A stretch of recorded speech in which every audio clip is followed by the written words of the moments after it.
Good evening, my friends. This is Santa Claus here with you on December 12, 2025, bringing warmth and news from around our beautiful world. What a special day to reflect on history, as it was on this very day in 1846 that the Bidlack Treaty was signed, connecting our American neighbors with the wonderful people of what would become Colombia and Panama. Such agreements remind us how we're all meant to work together across borders. Speaking of cooperation between neighbors, there's a situation developing between the United States and Mexico regarding water rights along the Rio Grande. President Trump has expressed concern about water deliveries owed to U.S. farmers, noting they need about 200,000 acre-feet before year's end. President Sheinbaum of Mexico has responded that while they can't deliver everything immediately due to drought conditions, they're proposing a partial delivery this month with more to follow. A virtual meeting is planned for Tuesday to discuss this further. May I say, the sharing of precious resources like water requires such patience and understanding from both sides, especially when Mother Nature herself has been less generous with rainfall. Now, turning our gaze to military matters, Admiral Alvin Halsey, who has led U.S. military forces in Latin America, will be retiring early. This comes during a period of rising tensions with Venezuela, including concerns about oil tanker seizures and operations against suspected drug vessels.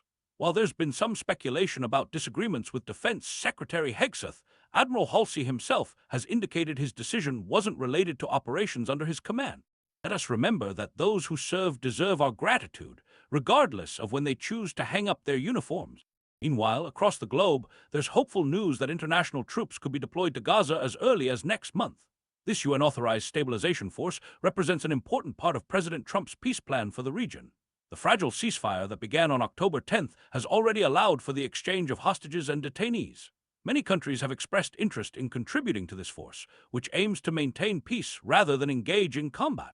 As we approach the season of peace, let us pray that this initiative brings lasting comfort to all the children and families in this troubled region. In Ukraine, my friends, there are challenges in filling key government positions following a corruption scandal. More than 4 weeks have passed since the dismissal of the energy and justice ministers, and President Zelensky still hasn't appointed a new chief of staff after Andriy Yermak's resignation. The scandal, involving alleged kickbacks at the state atomic agency, has caused public concern during these critical times of peace negotiation. Let us hold the Ukrainian people in our hearts as they navigate these difficult waters while still facing the nearly 4-year war. In European news, the EU is taking steps to secure Russia's frozen assets until the conflict in Ukraine ends and compensation is provided. This important decision paves the way for using these funds to support Ukraine financially and militarily. Though there are differing opinions among EU members, with Hungary's Prime Minister Orbán expressing strong opposition, the majority appear committed to this path forward.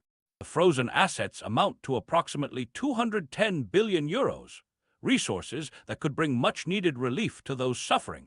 On another serious note, Germany has identified 2 Russian cyber operations targeting their air traffic control in February's general election.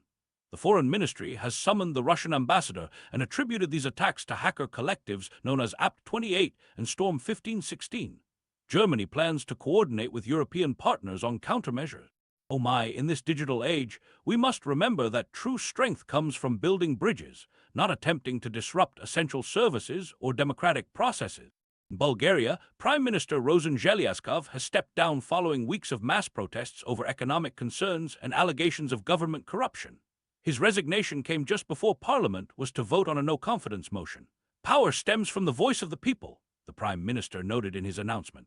What an important reminder that leadership is truly about service and responding to the needs of those we care for. I'm deeply concerned about the ongoing border conflict between Thailand and Cambodia, now in its 5th day of heavy clashes. Thai Prime Minister Anutin Charnvirakul plans to speak with President Trump tonight about the situation.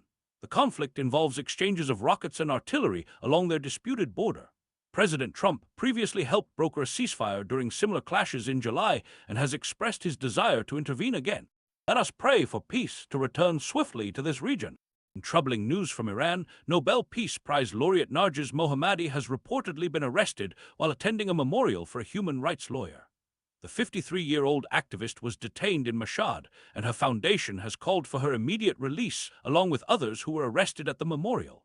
This comes amid broader crackdowns on intellectuals in Iran.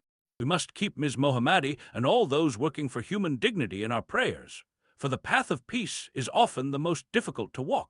And finally, in American political news, Indiana's Republican-controlled state Senate has rejected a congressional redistricting map championed by President Trump that would have eliminated two Democratic-held districts.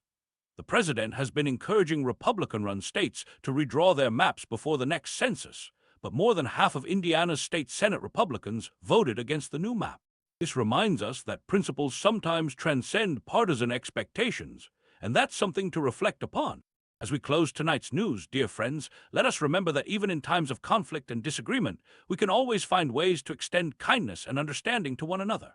Whether it's sharing water across borders or working toward peace in war-torn regions, our common humanity calls us to care for each other.